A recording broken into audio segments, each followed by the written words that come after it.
Plane ક્રેશમાં મૃત્યુ પામેલા દીવના હેમાક્ષીબેનની અંતિમ વિધિ, જેમાં ગિરીશ લાલજીના પત્ની અને 2 બાળકોના મોત નીપજ્યા હતા. પત્ની હેમાક્ષીબેનના પાર્થિવ દેહને પરિવારે અગ્નિદાહ આપ્યો. બાજુમાં બંને બાળકોની દફન વિધિ કરવામાં આવી. ગિરીશ લાલજીના મામા શ્યામ સોલંકીએ પણ TV13 સાથે વાતચીત કરી હતી.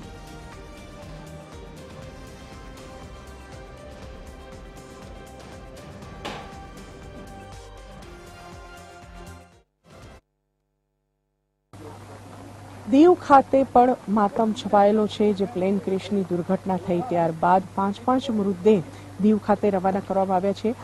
એક સમગ્ર પરિવાર આ પ્લેન ક્રેશની દુર્ઘટનામાં મૃત્યુ પામ્યો છે.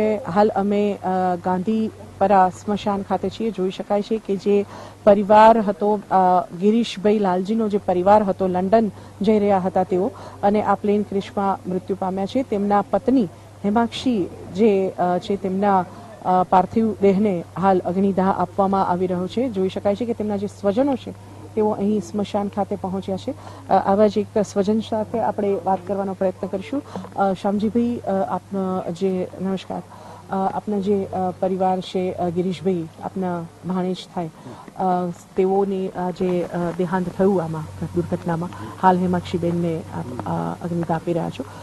ક્યાં જઈ રહ્યા હતા, કેવી પરિસ્થિતિ? એકચ્યુઅલી એ લોકો 1 મહિના પહેલા આવેલા હતા.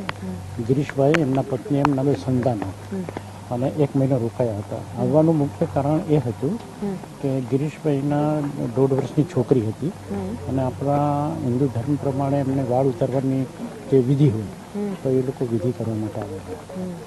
1 મહિનો રોકાયા હતા, અને 11 તારીખે એ લોકો અહીંથી રાત્રે નીકળ્યા હતા, અને 12 તારીખે એ લોકોનો ફ્લાઇટ હતો અમદાવાદથી લંડન.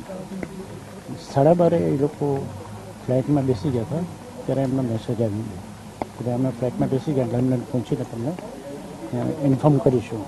પરંતુ આપણું ધાર્યું કશું થતું નથી. નહીં,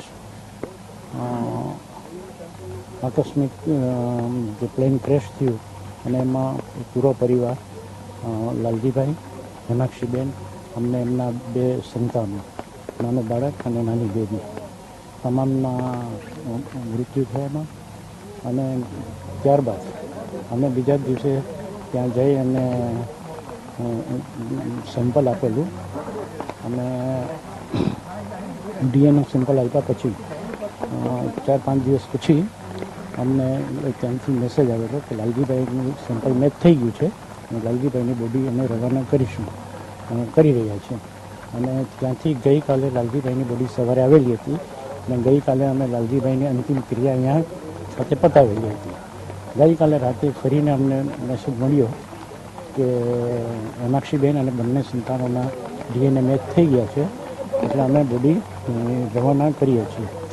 મીનવાઇલ હું આ તબક્કે અમારા પ્રશાસનનો ખૂબ ખૂબ આભાર માનું છું કે તેઓએ સતત જ્યારથી આ દુર્ઘટના બની છે ત્યારથી અમારા પ્રશાસનના અધિકારીઓ ત્યાં અમદાવાદ ખાતે બધા જ રહ્યા, રાત દિવસ રોકાયા.